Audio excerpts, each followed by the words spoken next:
My name is Shahid Latif. I've been in the cybersecurity industry now almost for 27 years. We've worked with leading companies like Apple to SuccessFactors over these years. And in particular, I wrote a book, I co-authored it with a couple of great guys called Cloud Security and Privacy. And in doing so, I had to talk to a lot of CTOs and some of the prominent ones at the time, Sun and Oracle and a few others in order to do the research on those books. So cloud computing initially when it came out was very confusing to a lot of people. What is it? What does it stand for? Is it really cost effective?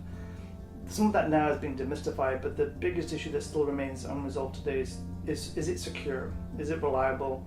And can people really rely on the cloud as the next evolution of their internal IT infrastructure?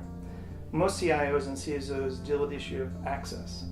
Unified access, trusted path. How do I make sure that the data that I'm protecting is actually protected when it's held by a third party, and that third party having lots of other customers gaining access into it? And how do you grant that access becomes interesting. It may be fairly straightforward with one cloud vendor, but if you're dealing with 3 or 4 or maybe 10, it becomes very complex. You've got various different identity stores, you've got different access policies, and how do you manage them uniformly across a heterogeneous environment becomes very difficult. The other thing, the concept of having a DMZ and a perimeter and a network infrastructure, that's really not relevant in the cloud. One of the reasons for cloud success is openness, the ability to connect very quickly, and through that, those issues of network perimeter protections becomes very difficult to do. Where do you draw the line between the two companies when you've got a third party offering your cloud solution and you have your own environment as well?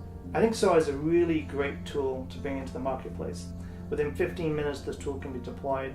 It deals with the issue of application security, which in the cloud world is a very important topic to address. I think more important than that, I think for any CIO or CISO thinking about it, they've put in 9 layers of protection around the solution. And I think with those 9 layers, truly a trusted path and a unified access is going to be granted to them. So it's certainly definitely something worth looking into.